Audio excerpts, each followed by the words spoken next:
Wala na hong libre ngayon, ate. Kung gusto mo na makalibre ng pamasahe, may kapalit. Kami nang bahala. Kung papayag ka. Dear Miss Love, ako po si Marina. 29 na taong gulang. May isa na akong anak na 6 na taong gulang pa lamang. Si Pia, na iniwan ko lamang pansamantala sa pangangalaga ng nanay ko. Dahil pumunta ako sa Maynila. Naniwala akong doon mas madali ang trabaho.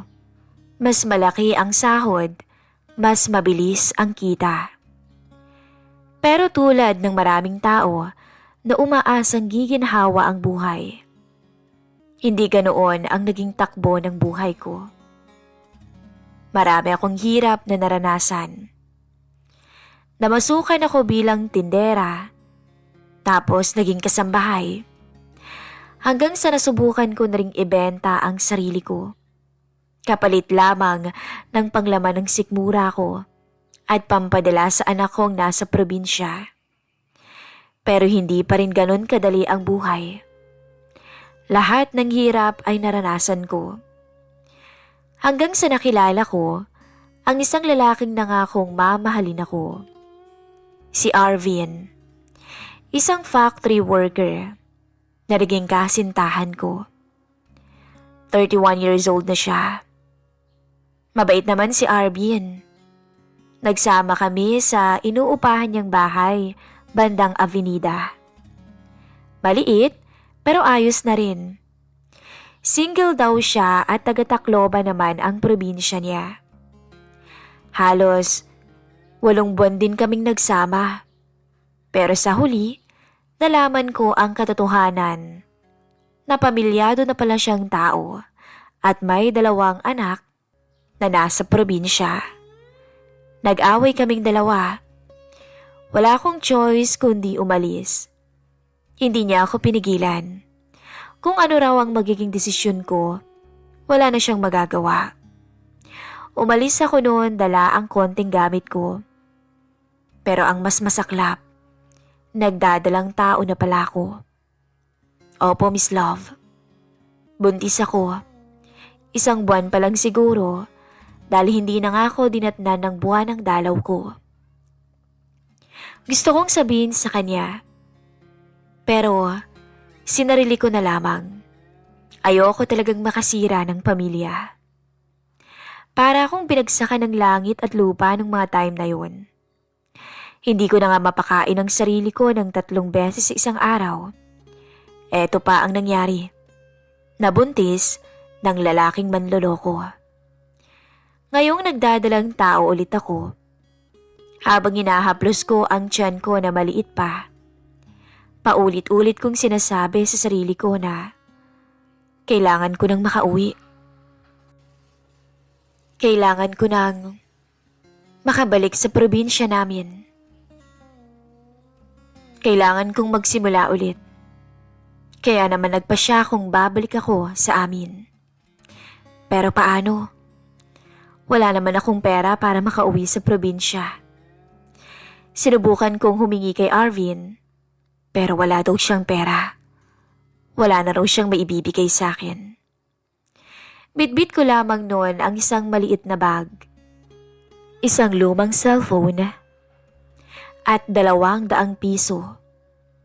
Nilakasan ko ang loob ko. Hindi man yun sapat para sa mahaba at mahal na biyahe papuntang Bicol. Pero kahit papaano, tumuloy pa rin ako sa terminal sa Pasay. Umaasang baka sakaling makasakay pa rin ako. Pag-akyat ko sa bus, nakita ko ang konduktor. Matangkad siya, payat, halatang sanay sa puyat at init ng kalsada. Kayumanggi ang balat, pero mababakas pa rin na may itsura ang lalaki. Sa tansya ko'y nasa higit 30 na ito. Ma'am, ticket ho, sabi niya. Mahina ang boses na nagsalita ako. Kuya, wala ho akong pera eh. Kulang, baka naman pwedeng makiusap. Umiling siya. Pasensya na ho ma'am, hindi na ho pwede yan eh, maigpit ngayon. May boundary, baka mamaya may inspection pa. Tsaka lumang style na yan, mami. Marami nang gumawa niyan dito. Bumaba na lang ho kayo. Nagmakaawa ako. Kuya naman, huwag niyo na akong pababain. Wala na akong ibang paraan eh. Kung hindi ako makakauwi, baka dito na ako mamatay sa lugar na to. Sabi ko. Napatingin si Dan sa driver. Mas matanda ito. Nasa 45 siguro ang edad. Malapad ang katawan at may otoridad ang boses. Medyo malaki rin ang tiyan nito. Lumapit siya sa akin, hawak pa ang tumbler ng kape. Tinitigan ako. Pinasadahan ang buong katawan ko. Simple lang ang suot ko noon. Isang t-shirt na puti at short. Pero yun nga lamang, maputi kasi akong babae. At marami ring nagsasabi na may itsura talaga ako. Ma'am, gawin mo na lang ng paraan. Baka may ibang pwedeng tawagan, pamilya, kaibigan, boyfriend o asawa. Wika ng driver. Wala po. Wala nga akong kakilala dito eh. Kahit kamag-anak. Ang gusto ko lang makauwi. Pakiusap ko. Natahimik kaming lahat. Tumingin ang konduktore sa driver. At parang nag-usap sila nang hindi nagsasalita. Pagkatapos, bumaling ang konduktor sa akin. Ma'am, ganito kasi yan eh. Hindi talaga pwede. Pero may ibang paraan. Kung papayag ka. Napalunok ako. Parang alam ko na kung anong ibig nilang sabihin. Pero nagtanong pa rin ako. Anong ibig mong sabihin, kuya? Kung papayag ka, tutulungan ka naming makauwi ng walang problema. Pero alam mo na, may kapalit. Wala na hong libre ngayon, mami. Baka mamaya kami pang mapahamak. Kung papayag ka, tutulungan ka namin. Pero tutulungan mo rin kami sa ibang paraan. Naramdaman ko ang bigat sa dibdib ko. Napatingin ako sa lumang cellphone ko. Nandoon ang litrato ng anak kong si Pia. Nakangiti, hawak ang medalya niya sa eskwela. Basta, makauwi lang ako sa anak ko kung yun lang ang tanging paraan papayag ako. Sanay na ako sa ganito. Ilang beses ko na rin nagawa to. Ngayon pa ba ako hihindi? Napatingin ako sa konduktor. Nagkatitigan pa kami sandali. At alam kong sa klase ng titig niyang yun, gusto na niya akong makasalo. Mukha naman siyang mabait pero lahat naman sigurong na lalaki may tinatagong pagnanasa sa iba. Maya-maya, nagkatinginan silang dalawa ng driver. Parang kumpirmasyon na iyon ang hinihintay nila. Tumango ang matandang driver. Sige ma'am, sa stopover sa Quezon sa Lucena sa CR. May oras para sa ating dalawa. 30 minutos ang ibibigay ko para may oras tayong dalawa. Ako munang mauuna. Pagkatapos, si Dan ang bahalang dumiskarte sa'yo. Kapag tahimik na tulog ang karamihan, bahala na kayong dalawa. Papatayin ko naman ang ilaw. Hindi na ako nakasagot. Tumango lang ako ng mahina. Hawak pa rin ang cellphone ko. Hindi dahil gusto ko, kundi dahil wala na akong ibang pagpipilian. Umandar ang bus.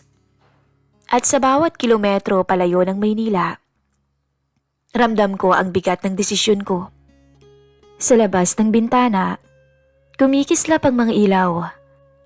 May bahagya pang ambon, parang paalam ng lungsod na minsang pinangarap kong magbibigay ng magandang buhay, pero siya palang magbibigay ng hirap sa akin. Akala ko magandang trabaho, yun pala'y pati kaluluwa mo'y binibenta mo na. Ngayon, mas malinaw na. Ang probinsya ko lang ang tanging babalikan ko at kailangan kong mag-umpisa ulit. Ilang oras na rin ang tinakbo ng bus mula Maynila. Probinsya na nga ang dinadaanan namin. Tahimik ang paligid. Tanging ugong ng makina at mahihinang hilik ng ilang pasahero ang maririnig. Sa bawat pag-indayog ng bus, parang hinahampas ng alon ang dibdib ko. Naisip ko ulit ang anak kong si Pia at ang sanggol na nasa sinapupunan ko. Makakauwi tayo, anak. Bulong ko. Kahit mahirap, makakauwi tayo. Palaging nasa isip ko. Ilang oras pa ulit ang lumipas. Huminto ang bus sa isang stopover sa Quezon. 30 minuto, sigaw ng konduktor mula sa unahan.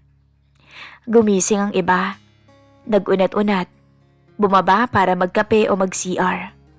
Ako'y nanatiling nakaupo, hawak ang maliit kong bag. Kinakabahan ako dahil ang unang usapan kanina, kapag nag-stop over na sa Lucena, doon kami mauuna ng driver. Maya-maya lang din, lumapit na ang driver sa akin. Hawak-hawak ang termos niya. Hindi siya ngumingiti, hindi rin nananakot. Basta diretso lang ang boses niya. Ma'am, bumaba ka na. 30 minutos lang ang stopover. Doon na lang sa CR sa gilid. Kumanan ka lang, sa likod tayo. Nanuyo ang lalamunan ko. Tumango lamang ako, bit-bit ang bag ko. Ramdam ko ang bigat ng bawat hakbang. Sa paligid, abala ang mga pasahero. May kumakain ng lugaw, may nagyoyosi, walang nakakapansin sa akin. Paglapit ko sa maliit na palikuran, huminto ang driver sa pinto. Marahan niyang sinabi na, "Huwag kang mag-alala, ma'am. Akong bahala sa'yo. Hindi ka naman namin pababayaan eh. Pagkatapos nito, wala ka nang iisipin hanggang makarating ka ng Bicol." "Ako nga pala si Rogelio. Ikaw, anong pangalan mo?" "Marina," sabi ko. "Doon tayo." Turo niya sa madilim na bahagi. Wala akong naisagot. Pumikit ako saglit, tsaka dahan-dahang naglakad. Mabilis ang mga pangyayari, Miss Love. Pinikit ko ang aking mga mata at hinayaang tangayin. Muli ko na namang ginamit ang aking sarili. Pero ngayon, hindi na panlaman ang aking sikmura, kundi pamasahe na pauwi. Mabait naman ang driver na si Kuya Rogelio. Hindi mo siya kakikitaan ng pagiging agresibo. Hindi katulad ng mga nakasama kong kalalakihan sa Maynila. Hindi ko na rin idedetali ang mga sumunod. Ang natatandaan ko lang ay ang malamig na hangin na dumadampi sa aking balat at ang tibok ng dibdib ko na parabang sasabog na. Hindi ko alam kung ilang minuto kaming nagtagal, pero pakiramdam ko'y isang mahabang gabi ang lumipas. Pagkatapos, huminga ako ng malalim. Nakatingin kay Kuya Rogelio.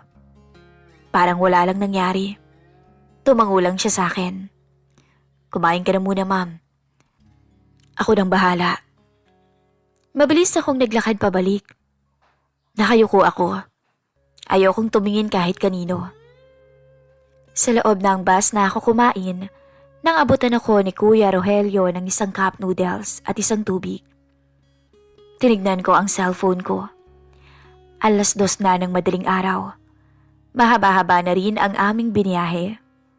Maya-maya, sumipol na ang konduktor. Hudyat na tapos na ang stopover. Umakyat na ulit ang lahat ng pasahero. Pero may iilan na bakante ng upuan. Nung bumalik ang mga pasahero, nag-umpisang bilangin ng konduktor ang lahat. At nung nasa pwesto ko na siya, nagkatitigan kaming dalawa. Hindi ko alam kung bakit pero sa titig ng konduktor, may kakaiba akong naramdaman. May init. Umandar ulit ang bus at muling nilamon ang dilim ng kalsada. Nakatulala lamang ako sa may bintana. Nakikita ko ang mga poste na tanging nagbibigay liwanag sa paligid. At habang papalayo kami ng papalayo sa Maynila, pakiramdam ko'y gumagaan na rin ang dibdib ko. Sa wakas, nakaalis na rin ako sa lugar na iyon, na hindi ko napapangarapin pa ulit na balikan. Sumandal ako sa upuan at pinilit ipikit ang mata. Habang humahaba pa ang biyahe, alam kong may isa pang nakalaan sa akin, ang konduktor. At sa ugong ng sasakyan at lamig ng aircon, dahan-dahan akong pinipikit ng antok. Kahit ang bigat ng damdamin ko ay parang hindi kayang tulugan. Ilang minuto pa lang yata ang nakakaraan nang maramdaman kong may tumapik sa balikat ko. Napadilat ako bigla. Ang konduktor. Pinapalipat ako ng upuan sa bandang dulo dahil bakante na ang 2 upuan doon na bumaba sa Lucena. Madilim. Nung makaupo ako, tumabi sa akin ang konduktor.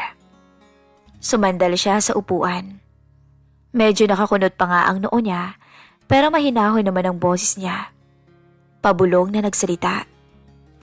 May tsura si Dan. Kayumanggi ang balat at matangkad na lalaki. Kaya siguro, natipuhan ko rin. Ma'am? Anya. Pabulong ang boses. Ako nga pala si Dan. Kanina pa tayo nag-uusap pero hindi ko man lang natanong ang pangalan mo. Nagulat pa ako. Hindi ko talaga inaasahang kakausapin niya ako. Marina. Ako si Marina. Sabi ko. Tumango siya. Maganda, bagay sa'yo. Pauwi ka ng Bicol, sabi mo kanina. Oo, nandun ang anak ko eh. Sandali siyang natahimik. Parang iniisip kung paano uumpisahan ang gusto niyang sabihin. Alam mo naman ang napag-usapan natin. Pero hindi naman kita pipilitin kung ayos lang. Putol ko sa kanyang sinasabi. Huwag kang mag-alinlangan. Tumitig ako sa kanya kahit na madilim. Gusto ko lang talagang makauwi. Kung ito yung paraan, tapusin natin yung napag-usapan. Ikaw ba? May pamilya ka na rin? Tanong ko. Napangiti si Dan. Oo, meron na. 2 ng anak ko. Kaya naiintindihan kita. Hindi talaga madala yung wala kang pera. Lalo na't may uuwian kang bata. Natigilan pa nga ako. Kahit papaano, may nakita akong lungkot sa mata niya. Hindi ko nga alam kung awa ba yun sa akin o konsensya. Tinapunan niya ako ng tingin. At doon, nagkatitigan ulit kaming 2. Patay ang ilaw. Halos tulog na ang lahat na may kanya-kanyang takip sa mga mata. Ang katapat pa namin ay parehas ng matanda na kapwa mahimbing ang tulog na sinasabayan pa ng magandang musika.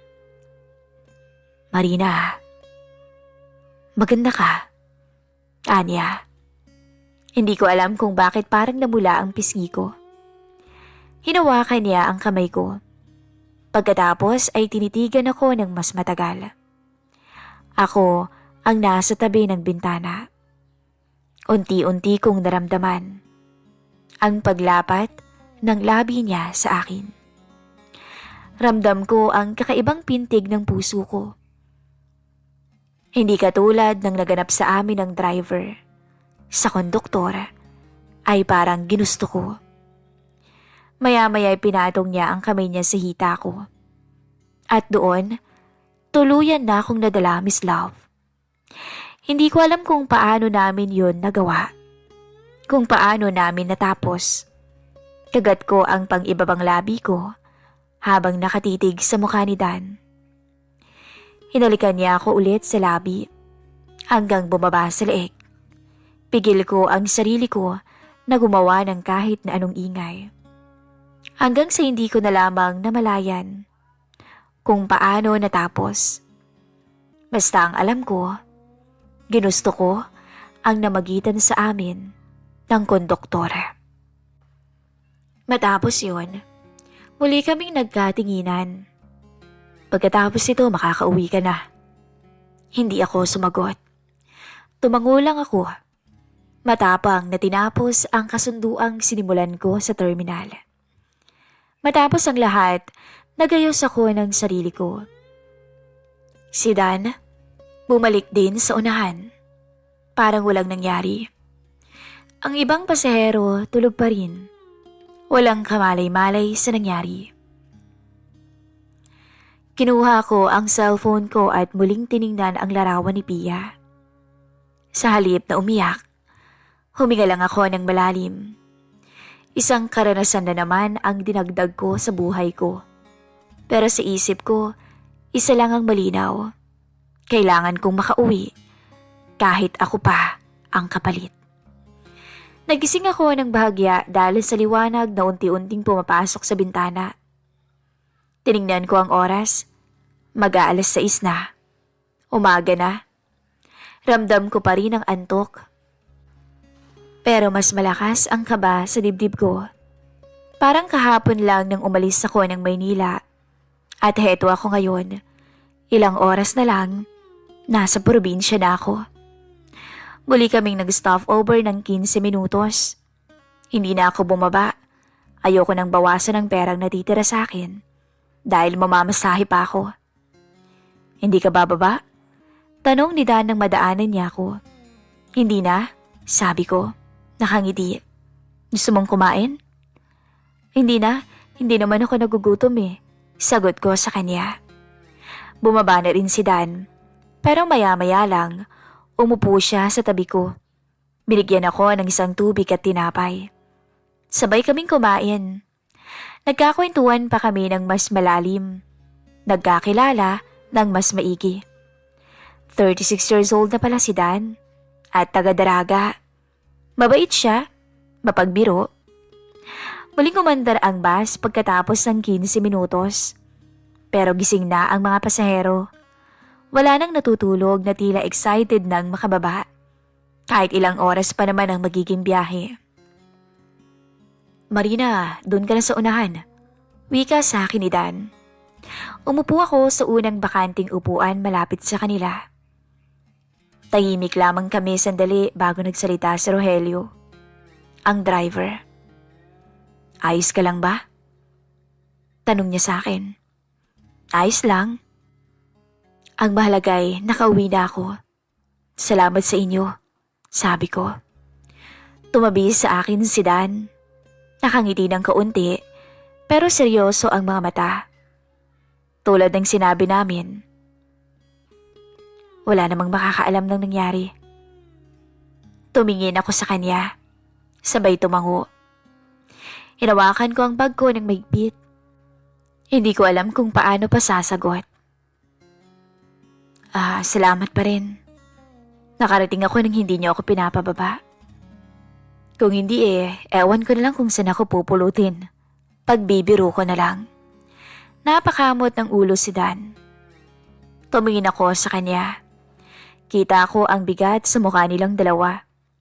Hindi ito biro para sa kanila, alam ko, pero hindi rin para sa akin. Sana lang sa dulo Hindi mo kami kamuhian ha? Sabi ng driver. Tumingin ako kay Dan. Tahimik siya sandali bago muling nagsalita. Pagbaba mo sa terminal, wala na. Tapos na. Kung sakali mang magkita pa tayo balang araw, sana maging magkaibigan tayo. Anya. Napatungo ako. Oo naman. Sabi ko sa kanya. Nagtitigan kami. Walang halong biro, pero malinaw na may hindi na mabubura. Ilang oras na lang, nasa terminal ka na. Mas mabuti magpahinga ka. Sabi ng driver na si Rogelio. Nakadungaw ako sa bintana. Maliwanag na ang langit sa labas. May mga palayan na, mga bundok sa malayo. Bawat tanawin, paalala na malapit na ako sa pupuntahan ko. At sa isip-isip ko, paulit-ulit lang ang isang bagay.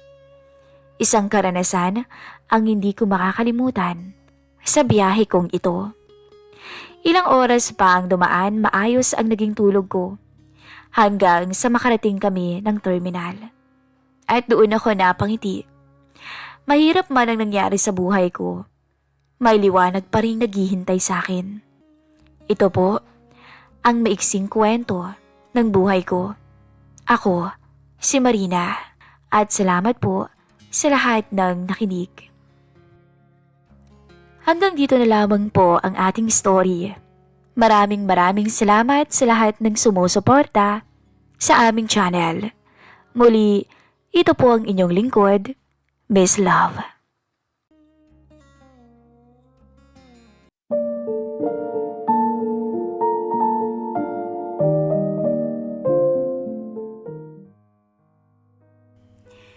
Nagsimula sa isang simpleng inuman.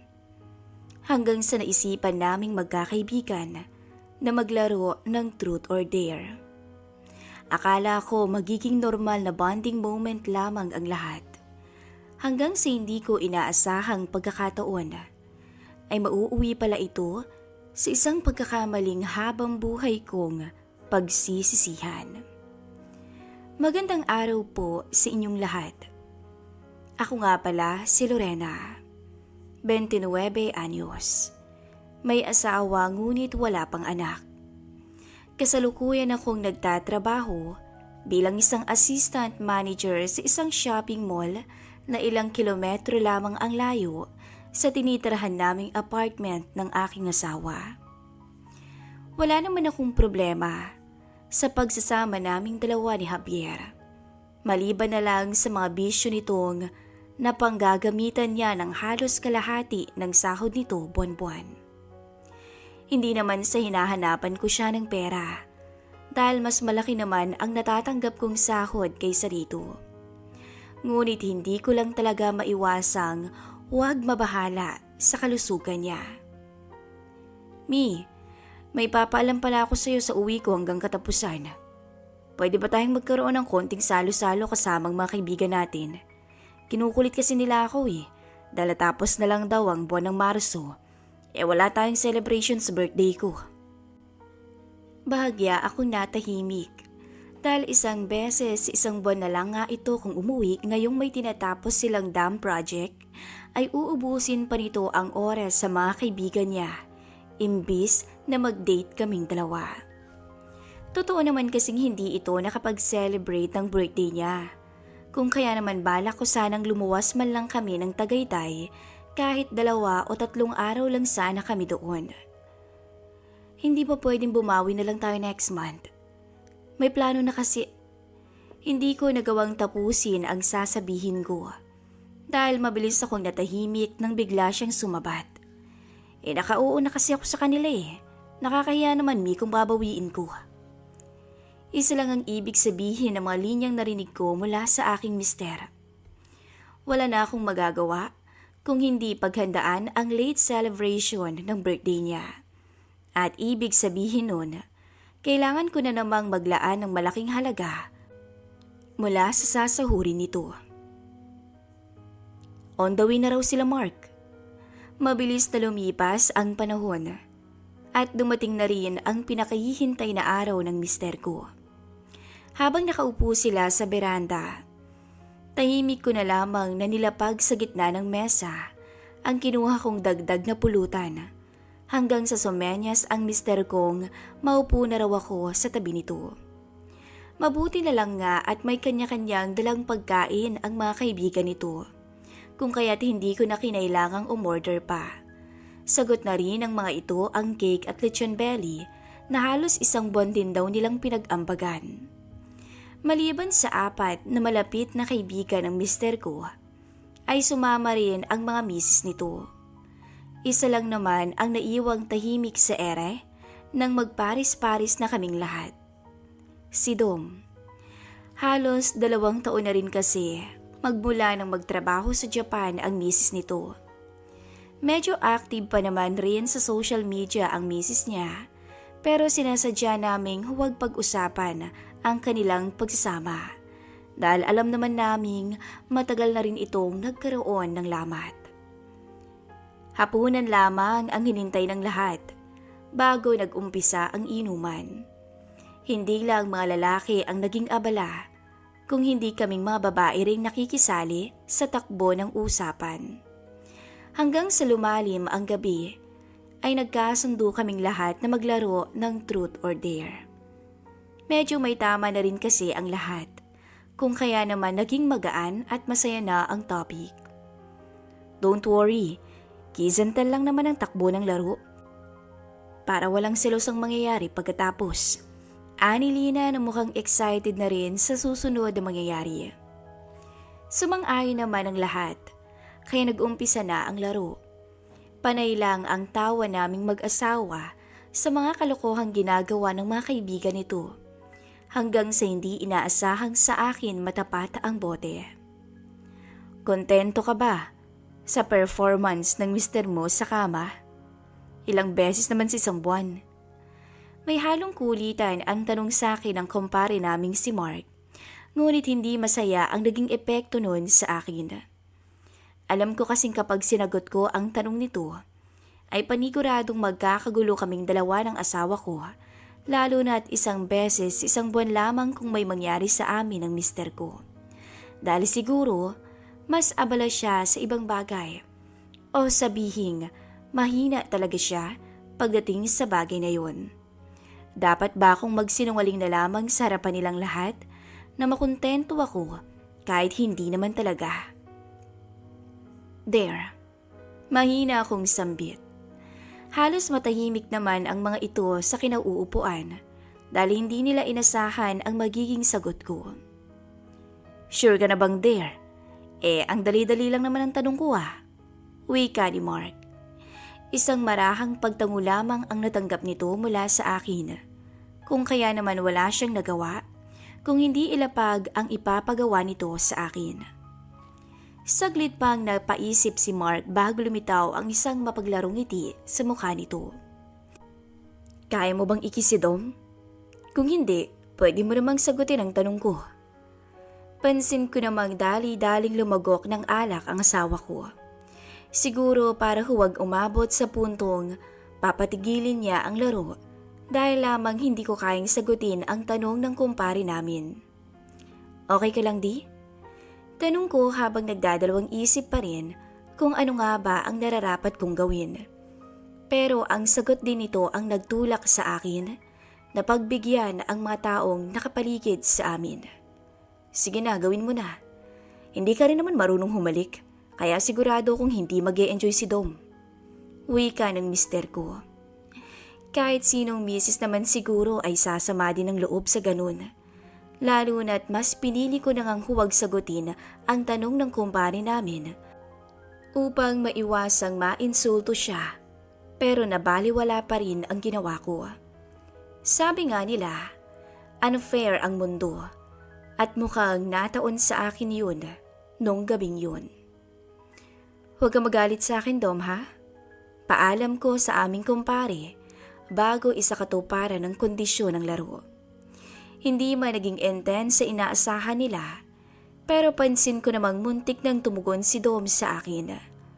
Para bang nanggigil ito nang wala sa oras. Matapos ay nahagip ko pa ang mga mata ng asawa kong nakatuon sa amin habang nakakunot ang kanyang noo at muli pang nagsalita ng masakit sa akin. Doon ay hinayaan kong tulungan ako ng alak na kalimutan ang masasakit na sinabi ng aking asawa sa harap ng mga kaibigan niya. Ilang oras ang nagdaan at tuluyan nang nakatulog ang mister ko sa inuman, habang ang mga kaibigan naman nito ay nagtungo sa mga kwartong hinanda namin para sa kanila. Kailangan mo ba ng tulong para dalhin si Javier sa kwarto niyo? Tanong ni Dom na halatang nahimasmasan na mula sa mga nainom nito. Tinanggihan ko naman ang alok nito dahil alam kong sa pagkakataong to ay tulog mantika na ang kumpare niya. Baka mamaya pa ay magwala ito kung maalimpungatan. Bago umalis si Dom sa aking harapan, ay nakaramdam pa ako ng hindi maipaliwanag na emosyon nang matamis siyang ngumiti sa akin. Tsaka sinabing magpapahangin daw muna siya sa terrace. Lihim din akong napangiti sa alaala ko kung paano nagdikit ang labi naming dalawa sa harapan ng lahat. Minabuti kong gawing abala na lamang ang sarili ko sa pag-aayos ng mga natirang pagkain para makalimutan na ang mga nangyari. Han, sa kwarto na lang natin ituloy. Baka mamaya may makakita pa sa atin dito. Lasing na nagsasalita ang asawa ko. Napailing na lamang tuloy ako sa aking narinig. Tsaka mas piniling lumayo na talaga ng tuluyan sa kinaroroonan niya. Pero nang marating ko ang banyo, ay halos hindi makagalaw ang mga paa ko nang marinig ko ang pamilyar na boses mula sa nakabukas na pintuan. Mula doon, ay narinig ko kung paano niya banggitin ang pangalan ko habang nakababa ang short nito. Bahagya akong napaatras sa gulat. Kung kaya naman hindi ko inaasahang matitisod ko ng malakas ang mop na inilagay ko doon kaninang umaga. Lorena? Hindi agad ako nakapagsalita nang makita niya ako. Basta tulala lamang akong nakatingin kay Dom sa ganung ayos niya. Magpapaliwanag ako, Lorena. Hindi ko sinasadyang Habang nagsasalita siya, ganun na lamang ang gulat naming dalawa. Nang makarinig kaming dalawa ng papalapit na yabag at boses ng aming mga kumpare. Humakbang papalapit sa akin si Dom. Nakinaatras ko naman hanggang sa namalayan ko na lamang na hinila na ako nito papunta sa loob ng banyo. May tao yata dito biglang sabi ni Lily.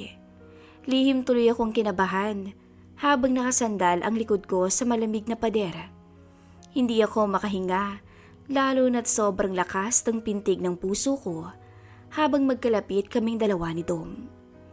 Patid ko sa mga mata nitong gusto niya akong kausapin, ngunit hindi namin magawa, lalo na't rinig namin ang mag-asawa. Mukhang plano yata nilang gumawa ng milagro sa lahat ng sulok ng pamamahay ko, sa isip-isip ko. Maya-maya pa, laking gulat ko nang biglang lumagabog ang pintuan mula sa labas dahil sa mag-asawa. Mabuti na lang at maingat akong hinila ni Dom palayo sa gilid at siya naman ang sumandala sa tiles. Doon ay mabilis na nagtama ang mga mata naming dalawa. Hindi ko alam kung tulad ko ay nadadala na rin si Dom sa sitwasyong meron kami. Lorena.